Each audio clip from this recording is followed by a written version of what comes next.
Welcome back. पिछले lecture में हमने टोटल 6 क्वेश्चन 6 न्यूमेरिकल सॉल्व किए थे। Now we will take the next question number 7। Question number 7 अभी सॉल्व करेंगे हम लोग। Get ready with your pen and notebook. Pen और नोटबुक के साथ में रेडी हो जाओ and write the question number 7। आपको क्वेश्चन नंबर 7 लिखना है, ठीक है। पेन और नोटबुक के साथ सब लोग रेडी हो जाओ and write the question number 7। बता रहा हूँ मैं आपको, you have to write question number 7 properly. लिखिए क्वेश्चन 7। क्वेश्चन 7 लिखना है आपको।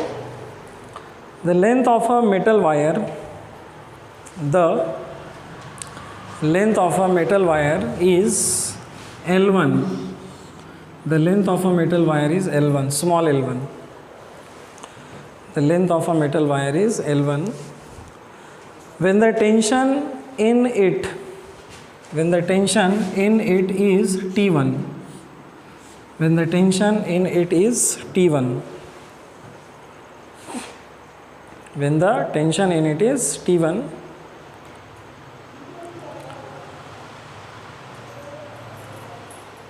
When the tension in it is T2.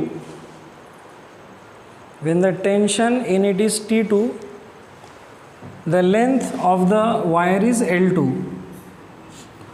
When the tension in it is T2, the length of wire is T2. Length of the wire is T2. Find the original length of the wire. Find the original length of the wire. Find the original length of the wire. This is the question. ये वाला question है, ठीक है।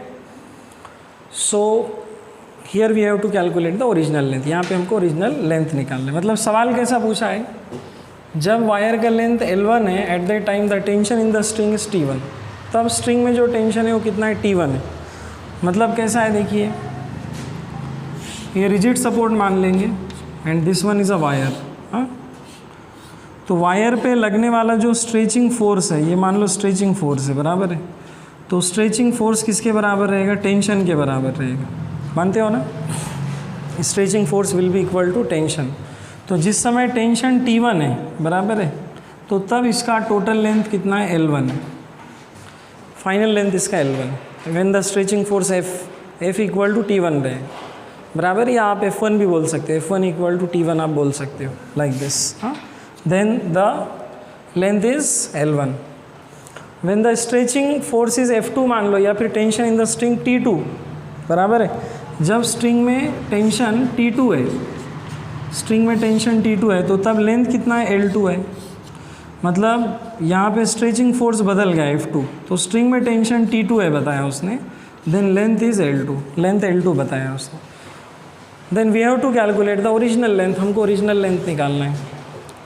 जब यहाँ stretching force F1 लगाए तो ये इस वायर में इलोंगेशन आया है, मतलब ये इलोंगेट हुआ है ना, बराबर है, ये इलोंगेट हुआ है, तो ये फाइनल लेंथ है ना। तो इलोंगेशन कितना आया होगा, ये फाइनल लेंथ है, और उसका ओरिजिनल लेंथ L मान लेते हैं, L मान लेंगे, स्मॉल L क्या मान लेंगे, ओरिजिनल लेंथ। तो इलोंगेशन कितना होगा, L1 माइनस L करना पड़ेगा फर्स्ट केस में। सेकेंड केस में इलोंगेशन कितना होगा, L2 माइनस L करना पड़ेगा, है ना। ओरिजिनल लेंथ L मानते हैं, तो सेकेंड केस में इलोंगेशन L2 माइनस L1 लेना पड़ेगा। तो इस तरह से इसको हम लोग क्या करेंगे, सॉल्व करेंगे, ठीक है।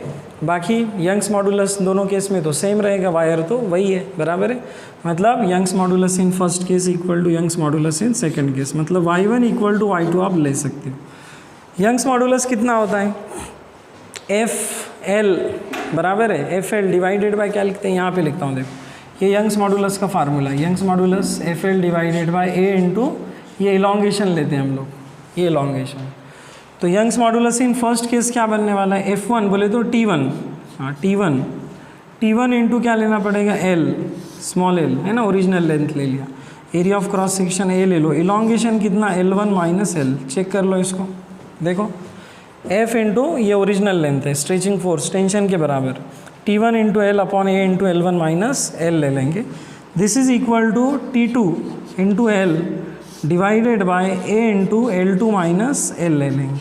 समझने की कोशिश करो। FL upon A into L, ये स्ट्रेचिंग फोर्स टेंशन के बराबर, original length upon area into elongation equal to, वैसा ही सेकेंड केस में stretching force tension original length upon A into L2 minus L. So cancel L and L, यहाँ पर L और ये वाला एल कैंसिल हो जाएगा, ये वाला ए और ए कैंसिल हो जाएगा। अब इसको सॉल्व कर देंगे, क्रॉस मल्टीप्लाई करो, है ना, दोनों साइड में इधर, और इसको सॉल्व कर दो, you will get the final answer, आपको फाइनल आंसर मिल जाएगा। बराबर, तो इसको मैं लिख देता हूँ, T1 डिवाइडेड बाई कितना आ जाएगा, ये L1 minus L is equal to, इस साइड में आ जाएगा T2 divided by L2 minus L आ जाएगा। Correct. So multiplying on both sides, दोनों साइड मल्टीप्लाई कर देते हैं, ये बन जाएगा, है ना, इसको इससे मल्टीप्लाई कर दो, ये आ जाएगा T1 L2 minus T1 L is equal to T2 L1 minus T2 L ले लेंगे, लाइक दिस। ठीक है, डोंट बी कंफ्यूज, इसको मिटा देता हूँ। अब ओरिजिनल लेंथ निकालना है, ओरिजिनल लेंथ निकालना है मतलब क्या करना पड़ेगा, ये वाली टर्म इधर ला लो, इसको उधर ट्रांसफ़र करो, इसको उधर भेज देंगे, ये वाली टर्म इधर ला लेंगे, तो क्या हो जाएगा, ये T2L minus T1L is equal to, इधर है T2L1 और ये उधर जाकर हो जाएगा माइनस T1L2 आ जाएगा। Take L as a common, L यहाँ से कॉमन निकाल लेंगे, तो L कॉमन निकालने के बाद ब्रैकेट में रहेगा T2 minus T1 is equals to, इधर बचेगा T2L1 माइनस T1L2। तो फाइनल आंसर क्या बनेगा आपका, ओरिजिनल लेंथ निकालना है, तो ओरिजिनल लेंथ के लिए इस T2 माइनस T1 को नीचे ट्रांसफ़र करेंगे। सो फाइनल आंसर जो आपको मिलेगा ओरिजिनल लेंथ इक्वल टू आएगा T2L1 minus T1L2 and this divided by T2 minus T1। Is that clear? ये वायर का ओरिजिनल लेंथ आ गया, समझ रहे हो ना। अच्छा, ऊपर से माइनस निकाल लो और नीचे से माइनस निकाल लो तो वो फ्लिप हो जाएगा, ऐसे फ्लिप मतलब कैसा होगा, T1 L2 minus T2 L1 हो जाएगा, नीचे का T1 माइनस T2 हो जाएगा। ठीक है, तो ये था क्वेश्चन नंबर 7। तो इसको भी आप लोग अच्छे से रिवाइंड करके आप देख सकते हो, जहाँ पर भी नहीं समझा है आप रिवाइंड कीजिए और फिर से देखिए, और क्वेश्चन 8 के लिए रेडी रहिए। ओके, तब तक इसको आप लिख लीजिए। नाउ क्वेश्चन नंबर 8 ले लेंगे, question number 8, get ready with pen and notebook, write question number 8, सब लोग क्वेश्चन नंबर 8 लिखेंगे। क्वेश्चन 8 है, लिखिए, अ स्फेरिकल बॉल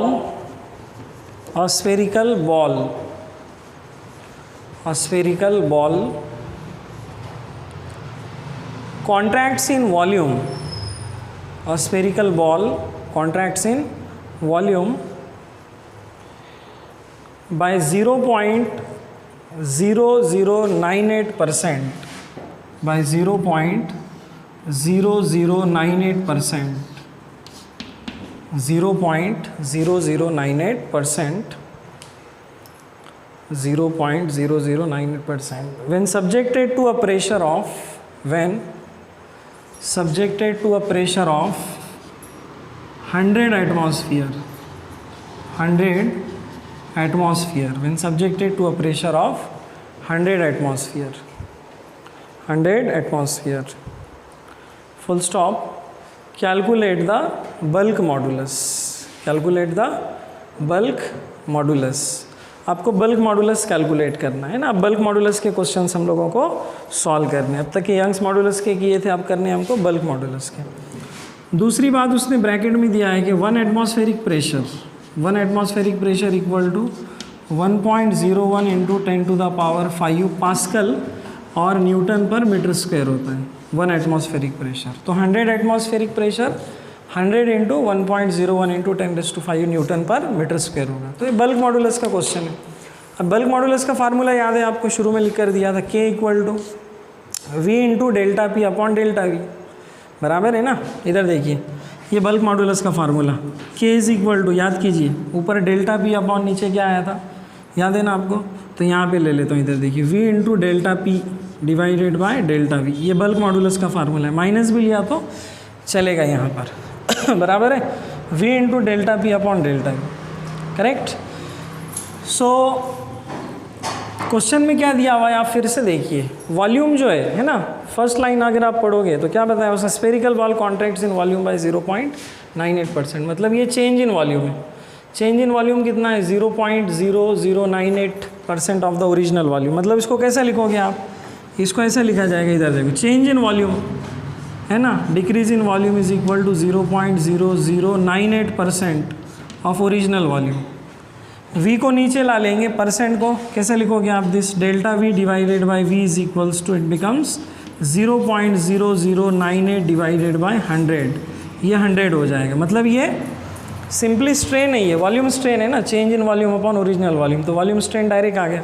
अच्छा वो 100 को ऊपर ले जाता हूँ, 10⁻² कर देता हूँ, थोड़ा सा राउंडेड ऑफ कर देंगे इसको, 1 2 3 कर देता हूँ, तो ये 9.8 इंटू 10⁻³ और नीचे का 10⁻², तो ये आई थिंक कितना बन जाएगा, ये बन जाएगा 9.8 इंटू 10⁻, है ना, ये 1 2 3 -3 और ये 2 पर जाकर -2, तो -5 आ गया। मतलब ये स्ट्रेन आपके पास डायरेक्टली आ गया, बराबर है, स्ट्रेन डायरेक्टली आपके पास आ गया।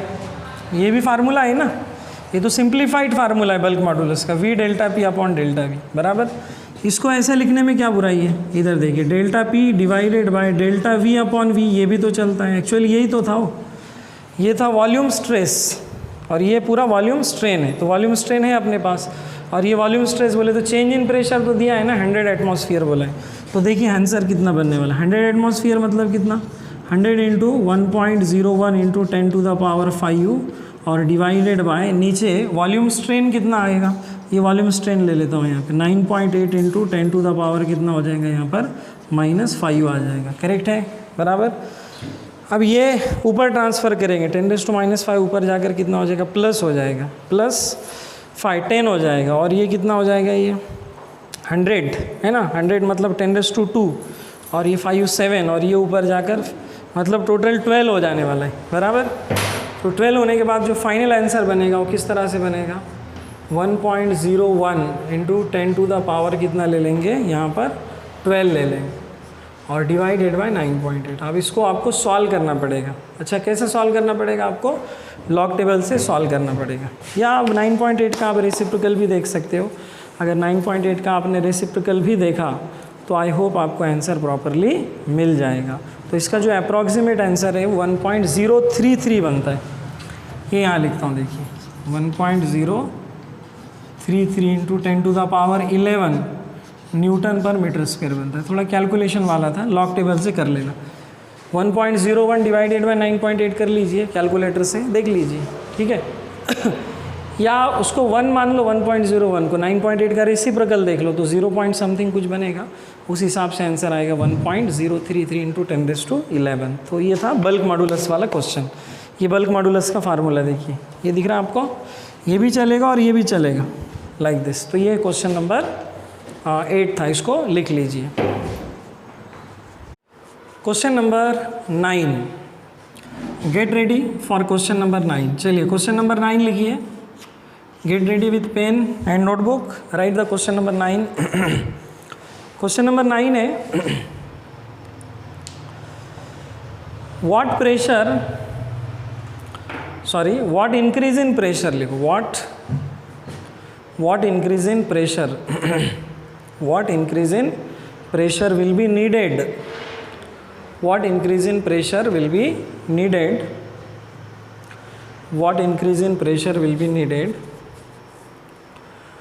to decrease the volume, to decrease the volume, what increase in pressure will be needed to decrease the volume of 1 meter cube of water, 1 meter cube of water, 1 meter cube of water by 10 cc, 1 meter cube of water by 10 cc, 10 cc means 10 centimeter cube or cubic centimeter, by 10 cc, okay, by 10 cc। और bracket में लिखो bulk modulus of water is, bulk modulus of water is 0.21 into 10⁻10 newton पर metre square, it is the bulk modulus of water. ये water का bulk modulus है ना, elastic constant of water, उसको bulk modulus बोलेंगे। 0.21 into 10⁻10 आ गया। तो question क्या है, व्हाट प्रेशर इज़ नीडेड, मतलब कितना प्रेशर लगेगा, कितना प्रेशर लगेगा, मतलब डेल्टा पी निकालना है ना, what pressure is needed, delta P change in pressure है ना, इंक्रीज इन प्रेशर कितना चाहिए। 1 मीटर क्यूब वाटर का वॉल्यूम 10 सेंटीमीटर क्यूब से 10 सीसी से चेंज करना है, घटाना है। What pressure is needed, water को अगर आपने प्रेस किया, 1 मीटर क्यूब वाटर को प्रेस किया तो वॉल्यूम कितने से चेंज होना, 10 सेंटीमीटर क्यूब से चेंज होना चाहिए। तो what additional pressure is needed, delta P निकालना है। तो ये है V और ये है डेल्टा V, ये डेल्टा V है चेंज इन प्रेशर 10 सीसी, इसको मीटर क्यूब में करना पड़ेगा। हाँ, ये सेंटीमीटर है ना, क्यूबिक सेंटीमीटर है तो मीटर क्यूब में करना पड़ेगा, तो 10⁻² का क्यूब लेना पड़ेगा, -6 आ जाएगा। चलो फार्मूला लिख देता हूँ, बल्क मॉडुलस का फार्मूला ये लिखा, देखो bulk modulus K = V × delta P, याद है आपको, डिवाइडेड बाय डेल्टा V बराबर।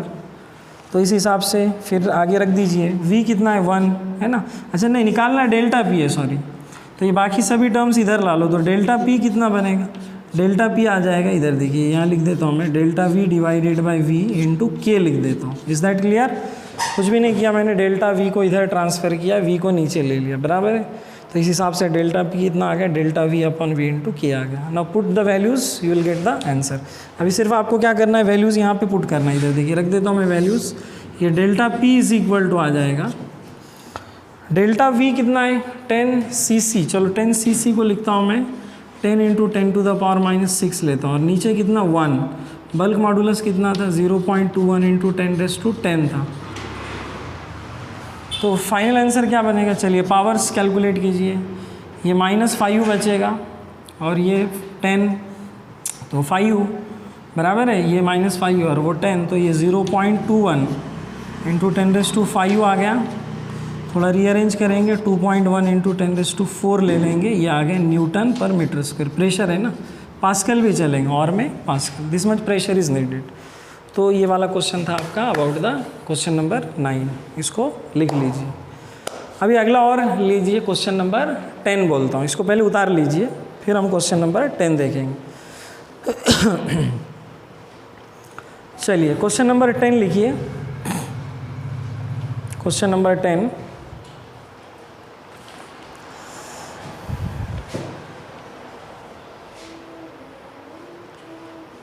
क्वेश्चन नंबर 10 लिखना है आपको, इसको उतार लीजिए, मैं क्वेश्चन नंबर 10 आपको बोलता हूँ।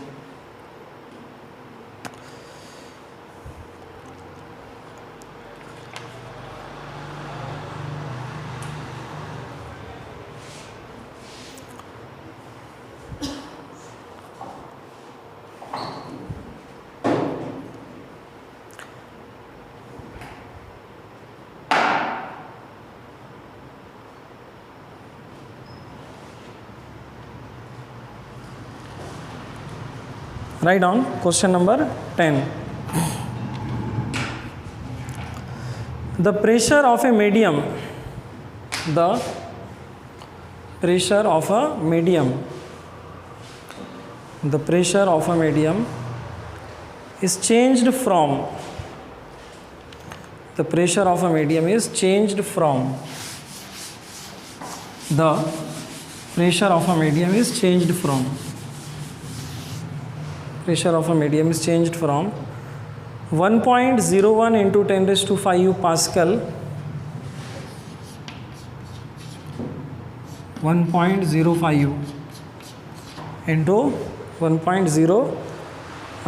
है 1.01 into 10⁵ Pascal to TO2 to 1.165 to 1.165 into 10⁵ pascal, मतलब प्रेशर यहाँ से यहाँ चेंज हुआ है। ये इनिशियल प्रेशर है और वो फाइनल प्रेशर है। The pressure of medium is change from 1.01 into 10⁵ pascal to 1.165 into 10⁵ pascal and change in volume is 10%। Change in volume is 10%। Change in volume is 10%। जो चेंज इन वॉल्यूम है वो कितना बोला है उसने, 10% बोला है। Comma keeping the temperature constant, keeping the temperature constant, full stop, find the bulk modulus of medium, उस मीडियम का बल्क मॉडुलस निकालना है। Find the bulk modulus of the medium, medium का बल्क मॉडुलस निकालना। प्रेशर यहाँ से यहाँ change हुआ है, ये इनिशियल प्रेशर है, ये फाइनल प्रेशर है। तो चेंज कैसे निकलेगा डेल्टा पी, फाइनल में से इनिशियल ले लेंगे, हो गया।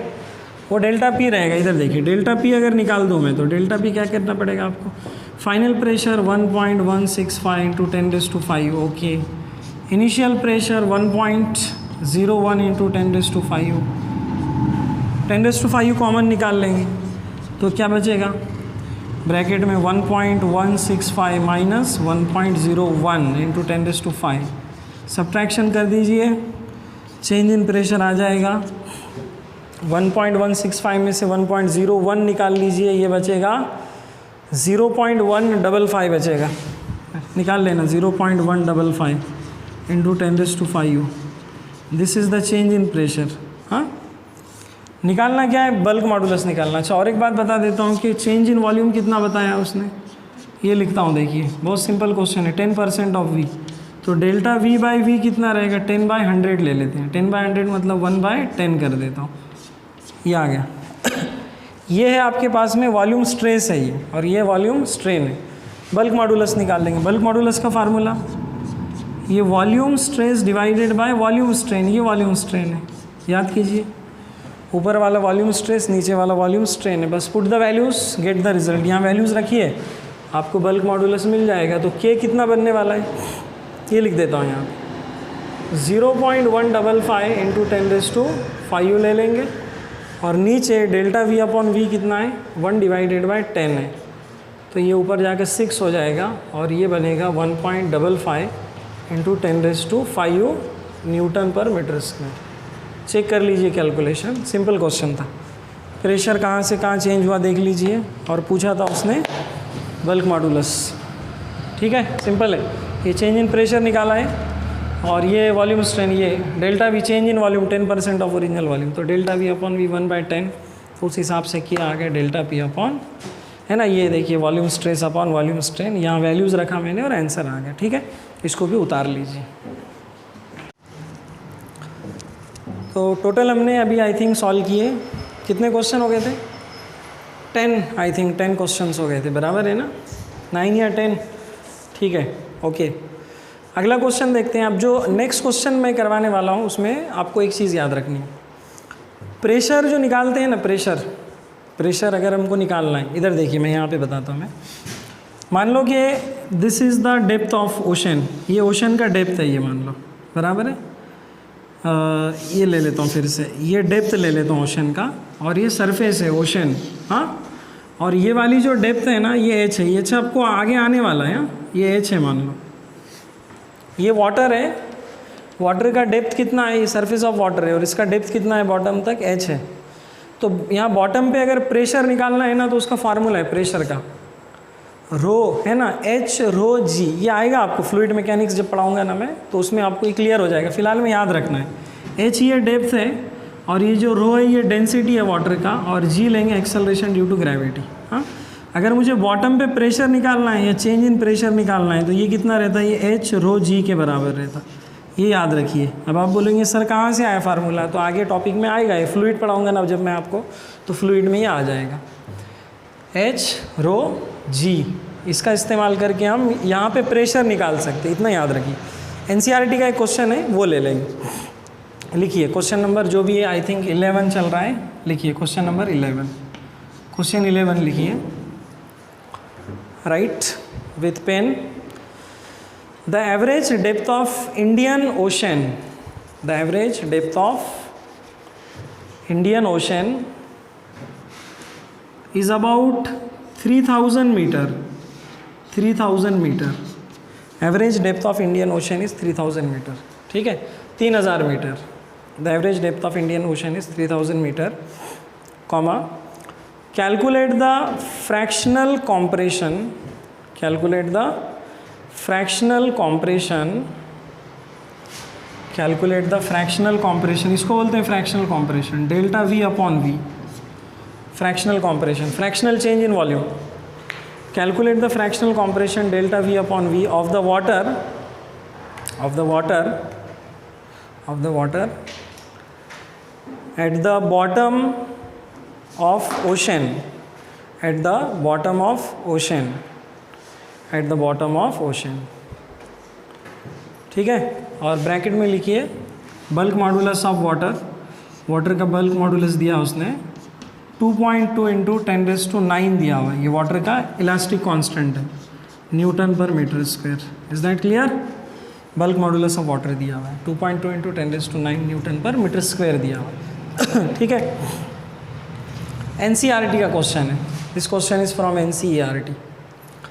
बहुत सिंपल है, ऐसा कुछ भी नहीं है इसमें, बराबर है. बस क्वेश्चन हमको ठीक से पढ़ना पड़ता है. ओशन है, ओशन का जो डेप्थ है वो 3000 मीटर है और फ्रैक्शनल कॉम्प्रेशन इन वाटर निकालना है. कितना रहेगा फ्रैक्शनल कॉम्प्रेशन, और बाकी के दे दिया हुआ है. तो फार्मूला बल्क मॉडुलस का ले लेंगे, के इक्वल टू क्या बोलेंगे, delta P upon delta V upon V ले लेंगे. इधर देखिए बल्क मॉडुलस का फार्मूला क्या होता है, इधर देखिए bulk modulus K is equal to क्या लेते हैं, वॉल्यूम स्ट्रेस, ये वॉल्यूम स्ट्रेस डेल्टा पी रहता, वॉल्यूमेट्रिक स्ट्रेस, और volumetric strain delta V upon V, बराबर है क्या. ये ऊपर जाके वेट V delta P by delta V बनता है. चलिए ये आ गया बल्क मॉडुलस का फार्मूला. हमको ये निकालना है फ्रैक्शनल कॉम्प्रेशन, तो इसको इधर ला लेता हूँ, के नीचे ट्रांसफ़र करता हूँ. अब चेंज इन प्रेशर कैसा निकालना है वो बताया था मैंने आपको, बॉटम पर है ना, बॉटम पर अगर निकालना है एच रो जी से, एच रख देंगे, रो डेंसिटी वाटर का 1000 ले लेंगे, एच दिया है 3000, जी 9.8 के बजाय 10 ले लेंगे, हो गया. उसके बाद आपको आंसर मिल जाएगा. वो आपके लिए नया है, उसको आपको थोड़ा सा एडजस्ट कर लेना पड़ेगा, याद रखना पड़ेगा. इधर देखिए delta V divided by V is equals to ले लेता हूँ यहाँ पे, ये डेल्टा पी डिवाइडेड बाई के हो गया. हो गया, न्यूमेरिकली सॉल्व हो गया.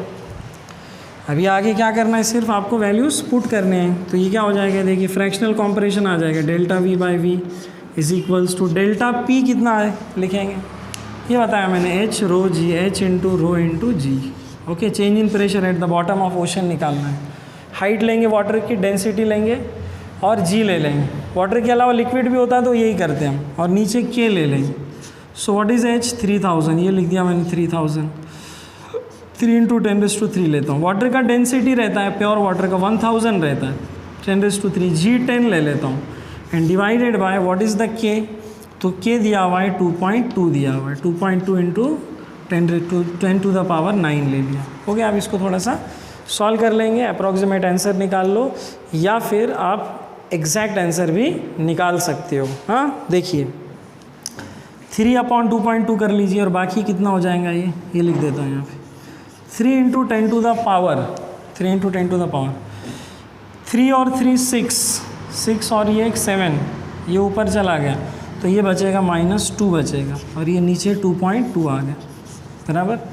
और इसको डिवाइड करोगे ना तो ये 1.36 आता है, 1.36 इंटू 10⁻², ये आंसर आ जाएगा. परसेंट में निकालोगे ना तो वो 100 नीचे चला जाएगा. ये डिवीज़न 3/2.2 इतना आता है. अब डिवाइड कर लेना उसको, और वो नीचे आ जाएगा तो 100 मतलब वो 1.36% आएगा. ये आंसर रहेगा उसका. Fractional change in the volume ये आएगा, देखिए 1.36% आएगा. ये था NCERT का क्वेश्चन. हाँ, NCERT टेक्स्ट बुक का question number. Okay, total 11 question हमने किए हैं. इसको आप लोग उतार लीजिए ठीक से. नाउ सी क्वेश्चन नंबर 12 देखेंगे. क्वेश्चन नंबर 12 लिखिए. क्वेश्चन 12 जो है ये ले लेंगे अभी हम मॉडुलस ऑफ रिजिडिटी में. बल्क मॉडुलस पे सॉल्व किए हमने, अभी किए. यंग्स मॉडुलस पे भी क्वेश्चन सॉल्व किए हुए. यंग्स मॉडुलस का फार्मूला याद कर लीजिए. बल्क मॉडुलस का फार्मूला भी आपको याद होना चाहिए. Young's modulus, bulk modulus. आप लेंगे मॉडुलस ऑफ रिजिडिटी पे. याद है आपको मॉडुलस ऑफ रिजिडिटी का फार्मूला, ईटा इक्वल टू याद करो क्या होता है, shearing stress upon shearing strain होता है. शेयरिंग स्ट्रेस कितना रहता, F/A रहता, और शेयरिंग स्ट्रेन क्या रहता, lateral displacement of upper layer divided by it's distance from fix layer, x/L. मतलब ये भी फार्मूला चलेगा, मतलब इसको लिखा जाता है FL डिवाइडेड बाय AL. याद आया. वो F टेंजेंशियल फोर्स है, वो L जो है तो अपर लेयर का डिस्टेंस है फ्रॉम फिक्स लेयर, और x जो है तो लैटरल डिस्प्लेसमेंट है, A एरिया है. अच्छा, x/L को और मैंने क्या लिखा था, tan phi मतलब उसको लिख देंगे phi. तो और एक फार्मूला क्या बना था, F/A phi. थीटा भी लिख सकते हो. ये फार्मूला है बल्क मॉडुलस ऑफ रिजिडिटी. इस पे कुछ फार्मूलेस सॉरी इस पे कुछ न्यूमेरिकल्स करेंगे। तो पहला है ना क्वेश्चन 12 इसी के ऊपर ले लेंगे। लिखिए क्वेश्चन है a metal cube of side 10 centimetre. सब लोग लिखेंगे, get ready with pen. The metal cube of side 10 centimetre. Metal cube of side लिखिए 10 centimetre. A metal cube of side 10 centimeter subjected to a shearing stress is subjected to a shearing stress of 10 raised to 4 Newton per meter square. Subjected to a shearing stress of 10 raised to 4 Newton per meter square. Full stop. Calculate the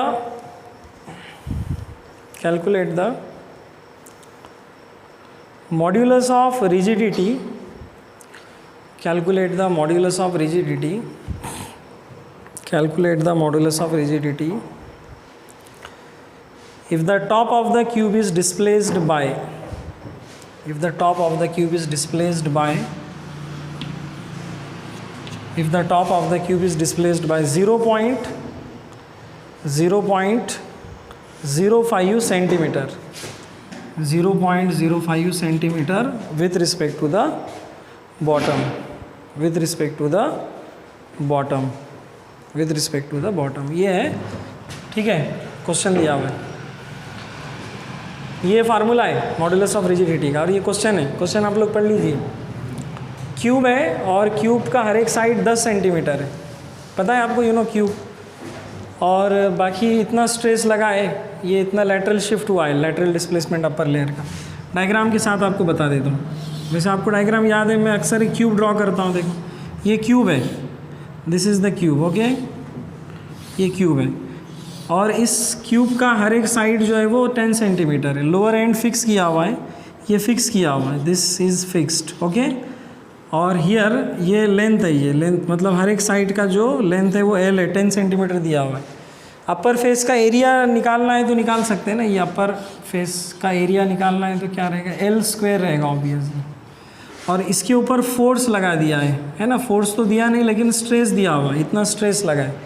तो सवाल है कि बताओ ईटा क्या रहेगा। अच्छा shift कितना हुआ है, ये आगे जो निकल गया लैटरल डिस्प्लेसमेंट, याद है आपको लैटरल डिस्प्लेसमेंट हम लोग किसको बोलते हैं, ये जो लैटरल डिस्प्लेसमेंट है x दिया हुआ है ना, ट्राई टू अंडरस्टैंड। ये देखिए डायग्राम बना देता हूँ, समझ में आ जाएगा। ये लैटरल शिफ्ट x दिया हुआ है 0.05 centimetre and we have to calculate the eta. Eta means modulus of rigidity. तो कौन सा फार्मूला लगाएंगे, ईटा इक्वल टू वो वहाँ पे देखो, वो स्ट्रेस है, ये वाला स्ट्रेस है, ये शेयरिंग स्ट्रेस और ये शेयरिंग स्ट्रेन है। तो मैं डायरेक्ट स्ट्रेस लिख देता हूँ F बाई को और x बाय नीचे L ले लेंगे, आंसर आ जाएगा आपका। इधर देखिए modulus of rigidity equal to ये स्ट्रेस ले लेता हूँ, कौन सा स्ट्रेस है, ये शेयरिंग स्ट्रेस है ये, और डिवाइडेड बाय शेयरिंग स्ट्रेन क्या होता है, x बाय L होता है। ये lateral displacement of upper layer divided by it's distance from fix layer. L ऊपर चला जाएगा, फॉर्मूला बनेगा stress into L divided bye x बन जाएगा। चलिए स्ट्रेस कितना है दिया हुआ, स्ट्रेस दिया हुआ है 10⁻⁴। अच्छा L कितना दिया हुआ है 10 सेंटीमीटर, 10 सेंटीमीटर मीन्स 10 इंटू 10⁻² ले लेता हूँ और डिवाइडेड बाय नीचे x ले लेता हूँ। लैटरल शिफ्ट कितना है 0.05 सेंटीमीटर, 10⁻² मीटर आ गया। ये दोनों कैंसिल हो गया, थोड़ा सा एडजस्ट कर लो इसका डेसिमल, इसको 5 इंटू 10⁻² लिखो, 10/5 2 होगा, -2 ऊपर चला जाएगा, प्लस हो जाएगा। तो सही हूँ क्या देख लीजिए, आंसर लिख रहा हूँ फाइनल आंसर। तो ये बन जाएगा है ना, ये 10/5 कर दो, 5 इंटू 10⁻², -2 ऊपर जाकर +2, 2 एंड 4 6, 10/5 2, तो ये 2 इंटू 10⁻6 बनेगा ईटा, है ना, न्यूटन पर मीटर स्क्वायर। ये आ गया मॉडुलस ऑफ रिजिडिटी। चेक कर लो कैलकुलेशन का, मुझसे मिस्टेक्स तो नहीं हो रहा है, वैसे आंसर इसका करेक्ट है। हाँ ये था question number 12 based on the modulus of rigidity. फार्मूले याद होना चाहिए। देखो आप लोग घर पे पढ़ रहे हैं लेकिन एक बात याद रखिए, बिल्कुल उसी तरह से स्टडी कीजिए घर पर जैसा आप क्लासरूम में करते थे, बराबर है ना। बिल्कुल लेक्चर लगाने के बाद में आप इस तरह से पढ़िए, just you are in front of motion sir, तो तब जाके आपको फील आएगा अरे हम फिज़िक्स पढ़ रहे हैं। बल्कि पूरा लेक्चर केयरफुली देखिए, पूरा लिखिए, एकदम मेहनत कीजिए, हार्ड वर्क, ठीक है। फार्मूले बार बार रिपीट कीजिए, स्टडी का शेड्यूल बनाइए, किस तरह से आपको स्टडी करना है, ठीक है। पूरा शेड्यूल बनाइए, फार्मूले बार बार लिखिए, ठीक है। कुछ डाउट है तो पर्सनली मैसेज कीजिए मुझे, अच्छा है तो भी मैसेज कीजिए, ऐसा नहीं, हाँ ठीक है। कहाँ पर गलत हो रहा है तो वो भी बताइए कि सर ये ऐसा करना चाहिए। 12th अभी शुरू होने वाला है अपना, ठीक है, उसके लिए भी रेडी रहिए। 11th वाले बच्चों को बोल रहा हूँ, not for crash course, I am talking with standard 11th। अभी 12th शुरू होगा 3-4 में से, और लॉकडाउन का मुझे नहीं लगता कि लॉकडाउन खुलेगा 1-2 महीने 3 महीने एक्सटेंड होगा, ऐसा लग रहा है। देखते हैं आगे क्या प्लान बनाएंगे, कुछ अच्छा। लिख लीजिए इसको। Question number 13, gate ready for question 13। जैसे हमने 12th किया है वैसे ही क्वेश्चन 13 भी करेंगे। Get ready with pen and notebook, write question number 13। Question number 13 बोल रहा हूँ, वो भी bulk modulus, sorry modulus of rigidity पर ही डिपेंड है। फार्मूला याद है आपको, ईटा इक्वल टू कितना होता है, bulk modulus sharing stress upon shearing strain. Sharing stress क्या रहता है, F/A, और शेयरिंग स्ट्रेन क्या होता है, X/L। उसको tan phi लिख सकते हैं ईटा को, हाँ फार्मूला याद रखिए। क्वेश्चन है, अ metallic cube, right on, a metallic cube whose each side is 10 centimeter, metallic cube whose each side is 10 centimeter। अभी जो बनाया था मैंने वैसा ही है, metallic cube whose each side, आप भी बनाइए diagram, whose each side is 10 centimeter, is subjected to a shearing force, is subjected to a shearing force of, subjected to a shearing force of 100 kilogram force, 100 kilogram force ऐसा बोला हुआ है, 100 kilogram force, sharing force of 100 kilogram F, full stop. The top face is displaced through, the top face is displaced through, the top face is displaced through,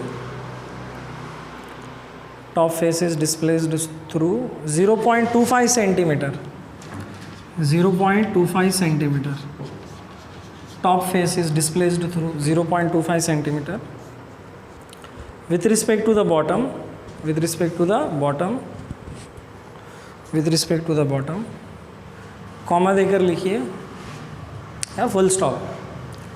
calculate the sharing stress, sharing stress, comma sharing strain, sharing strain and bulk modulus, and bulk modulus, ये 3 चीज़ें निकालनी है। Same वैसे ही cube बना दीजिए जो question number इसमें बनाया था मैंने, सेम टू सेम वही क्वेश्चन, सिर्फ फोर्स कितना है, 100 किलोग्राम फोर्स है। इसको न्यूटन में कैसा बदलना पड़ेगा, जब ऐसा बोलता है ना 100 किलोग्राम फोर्स, तो 100 × 9.8 ले लेना, 10 भी लिया तो चलता है अप्रॉक्सीमेट, समझ रहे हैं बात को, जी से मल्टीप्लाई कर दे दें। चलिए निकालता हूँ 1 बाय 1।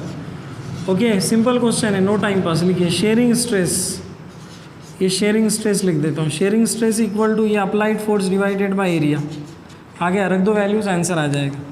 कितना है, अच्छा एरिया लिख देता हूँ, एरिया कितना रहेगा, L² रहेगा, ये L² आ जाएगा। शेयरिंग फोर्स कितना है, 100 किलोग्राम फोर्स, तो 100 × 9.8 ले लेता हूँ, न्यूटन हो गया है। और L² साइड का स्क्वायर लेना पड़ेगा, अपर फेस का एरिया 10 है ना, ये साइड है ना, L जो है तो हर एक साइड 10 सेंटीमीटर है, तो यहाँ लेना पड़ेगा 10 × 10⁻⁻² मीटर हो गया, इसको स्क्वायर कर दो, तो ये कितना बन जाएगा, ये -4 हो जाएगा, ये बराबर है -4, और ये 10⁻², तो 10⁻² बचेगा, ऊपर जाकर +2 हो जाएगा, और ये 10⁻², तो 4, आंसर 9.8 × 10⁻4 ले लेंगे, दैट इज़ न्यूटन पर मीटर स्क्वायर। ये पहला आ गया शेयरिंग स्ट्रेस, सिंपल है, कुछ भी नहीं है क्वेश्चन में, ऐसा कुछ खास नहीं है, बस ले रहा हूँ प्रैक्टिस के लिए, आपका प्रैक्टिस हो जाएगा बोलकर। दूसरा सेकंड क्या निकालना है, शेयरिंग स्ट्रेन निकालना है, शेयरिंग स्ट्रेन। शेयरिंग स्ट्रेन कैसे निकालते हैं, lateral displacement of upper layer divided by it's distance from fix layer, वही पिछला डायग्राम बना देना, x रख देना और L रख देना, तो इसका आंसर क्या बनेगा, देखिए लैटरल डिस्प्लेसमेंट कितना है, ये सेंटीमीटर में है, ये भी सेंटीमीटर में है, तो चेंज मत करो इसको, 0.25 डिवाइडेड बाय 10 रख दो, दोनों सेंटीमीटर में, आंसर बनेगा 10 ऊपर जाकर -1 होगा, ये 2.5 × 10⁻⁻1 आ जाएगा, है ना। इसका यूनिट नहीं है, unitless quantity, Okay, very simple question. And the third is a modulus of rigidity. तीसरा निकालना है आपको मॉडुलस ऑफ रिजिडिटी. ये देखिए ईटा निकालना है. तो ईटा इक्वल टू क्या आ जाएगा, शेयरिंग स्ट्रेस, सिर्फ स्ट्रेस लिखता हूँ, divided by shearing strain. Stress strain हो गया, आंसर आ जाएगा. वो देखिए कितना है, stress 9.8 into 10 to the power 4 and divided by shearing strain is I think 2.5 into 10⁻⁻1 बराबर है. अब इसको सॉल्व कर दीजिए. ये 2.5 इंटू 10⁻⁻1 तो ये 9.8. इसको अप्रॉक्सीमेट निकालता हूँ मैं. इसको 100 मान सकते हैं आप, इसको 10 मान सकते हो आप अप्रॉक्सीमेटली. इसको 10 मान लो और इसको 10 मानने के बाद में चलिए इसको 10 मान लेता हूँ.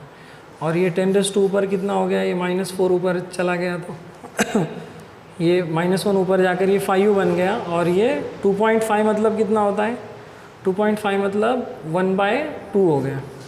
1/2 लिख सकते हैं ना, नहीं 1/2 नहीं लिखेंगे. 2.5 मतलब 2.5 25/10, 25/10 ले लो. एक काम कर लो, इसको 25 लिख दो, बराबर है क्या, इसको लिख दो 25. ये आ गया 25. अच्छा ये 10/2.5 को 10/4 लिख सकते, 10/4. और ये 4 ऊपर चला जाएगा, 10 कैंसिल होगा तो 4 इंटू 10⁵. हाँ देख लीजिए, हाँ चेक कर लो कैलकुलेशन कहाँ पे मिस्टेक तो नहीं हो रहा है. हाँ जो मेरा अप्रॉक्सीमेट आंसर आया है उसको चेक कर लीजिए. 4 इंटू 10 कितना आ गया, 5 आ गया. 5 क्या 6 आना चाहिए, चेक कर लीजिए. 2.5 उसको 10 किया मैंने, बराबर है 10. अच्छा 5 तो 4 इंटू 10⁵ आंसर बन रहा है. वो 10 कट जाएगा, 1/4 है ना. 2.5 को मैंने 4 लिखा हूँ.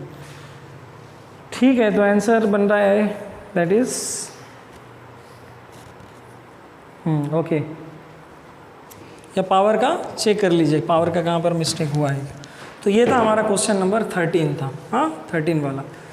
अभी नेक्स्ट हम लोग सॉल्व करेंगे, इसको लिख लीजिए. तो ये जो क्वेश्चन है 13 वाला, देखिए यहाँ पे एक थोड़ा करेक्शन कर लीजिए.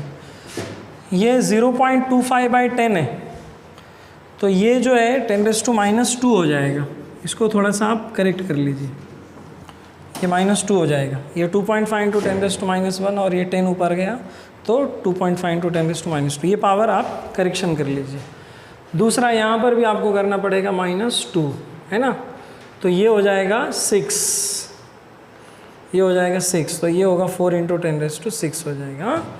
तो ये करेक्शन कर लीजिए, ठीक है. ये था क्वेश्चन नंबर 13, इसको करेक्शन कर लीजिए. Okay.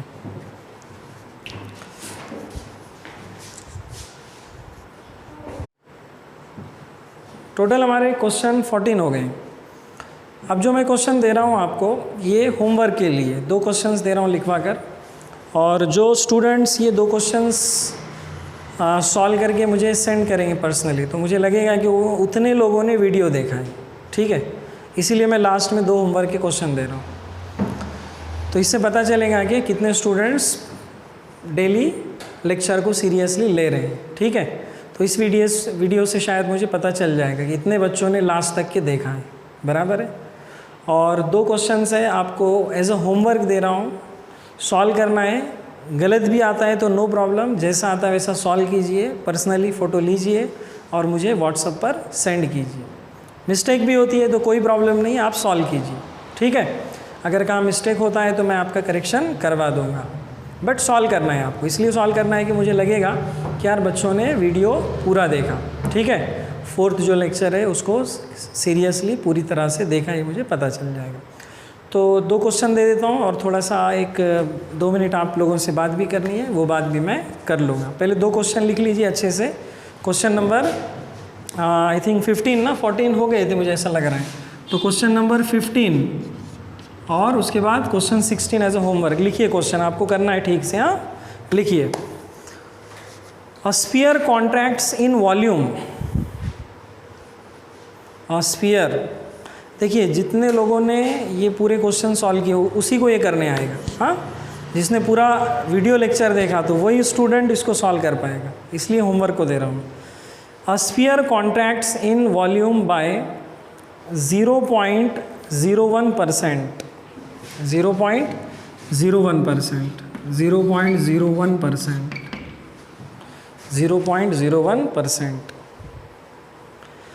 When taken to the bottom of sea, when taken to the bottom of sea 1 kilometer, when taken to the bottom of sea 1 kilometer, याद आ गया बॉटम सी वाला क्वेश्चन? हाँ बिल्कुल, bottom of sea 1 kilometre, deep ले लो, deep 1 kilometre deep, full stop.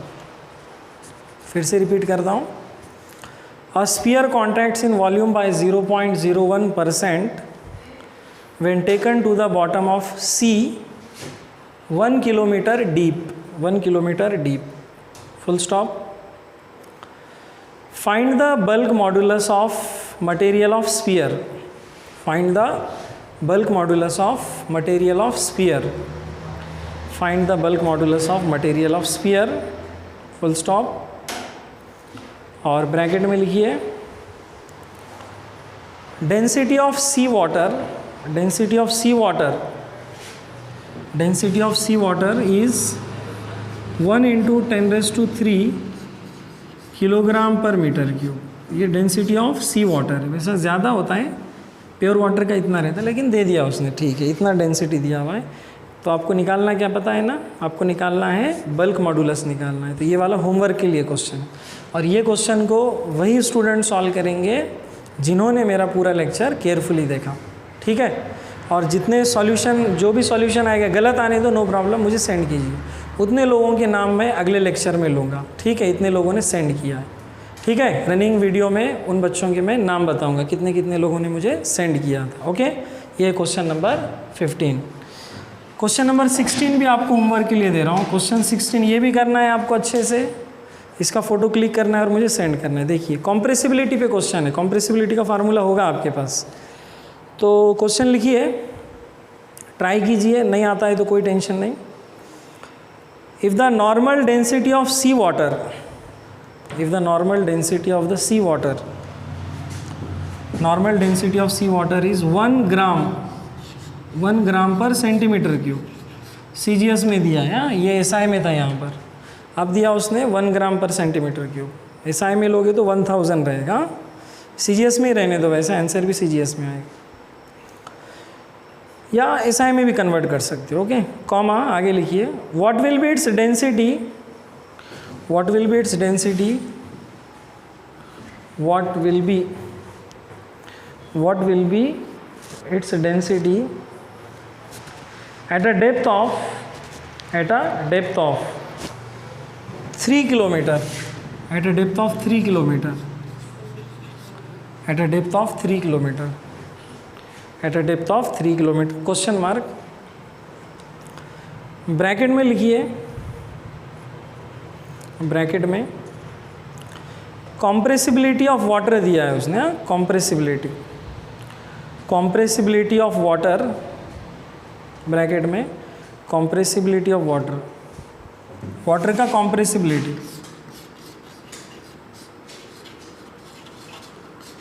Compressibility of water is equal to 0.0005, 0.0005, ठीक है, पर एटमॉस्फियर, पर एटमॉस्फियर। पर एटमॉस्फियर के बजाय ऐसा लिख लो ना, कंफ्यूज काहे को होते हो, मीटर स्क्वायर पर न्यूटन लिखो, जाने दो, ज़्यादा कंफ्यूज मत हो। 0.0005 मीटर स्क्वायर पर न्यूटन, उसी को 1/न्यूटन पर मीटर स्क्वायर बोलते, उसी को पर एटमॉस्फेयर बोलते। कंफ्यूज होने जैसा कुछ भी नहीं है, हाँ, ठीक है। और बाकी 1 एटमॉस्फेरिक प्रेशर भी दे दिया उसने, और जी भी दे दिया। देखो 1 एटमॉस्फेरिक प्रेशर, सभी चीज़ें उसने CGS में दिया है। ये दिया है उसने कितना, 10⁻6 दिया है ना, न्यूटन पर मीटर स्क्वायर रहता, तो यहाँ आएगा डाइन पर सेंटीमीटर स्क्वायर। और जो स्मॉल g है, इसका भी वैल्यू दे दिया उसने 980, हाँ, सेंटीमीटर पर स्क्वायर सेकंड। 10 रहता CGS में, सब वैल्यू CGS में, कुछ कंफ्यूज होने जैसा कुछ नहीं है, हाँ। आपको डेंसिटी निकालना है, ओके, डेंसिटी कितना रहेगा। What will be its density at a depth of 300 kilometre. 2 question try कीजिए, अगर आते हैं तो बहुत अच्छी बात है, नहीं आते हैं तो नो प्रॉब्लम। एटलीस्ट मुझे भेजिए 15 तो भेजिए, कंपलसरी है, ठीक है। 16 आया कीजिए, नहीं तो छोड़ दो, मैं खुद करवा दूंगा उसको। बट 15 नंबर का आपको करना है, ये सॉल्व करना है और मुझे क्लिक करके भेजना है, ठीक है। तो इस तरह से आज का हमारा सेशन यहीं पर एंड हो जाएगा, बाकी हम लोग अगले लेक्चर में देखेंगे। Thank you.